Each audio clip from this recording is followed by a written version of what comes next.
Pasukan terjun payung Novorossiysk menduduki benteng angkatan bersenjata Ukraina di dekat Verbovoy dan menangkap beberapa tentara Ukraina.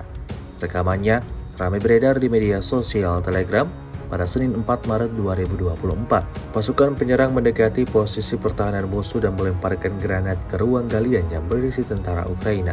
Alhasil, terlihat dalam video yang direkam melalui kamera udara, ledakan bertubi-tubi terjadi di dalam parit angkatan bersenjata Ukraina. Militer Rusia meyakini tak ada prajurit musuh yang tersisa di sana. Semuanya habis ditembak mati oleh militer Rusia. Hingga video ini beredar, beragam komentar dituliskan warganet.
X sekarang menghadirkan lokal menjadi Indonesia.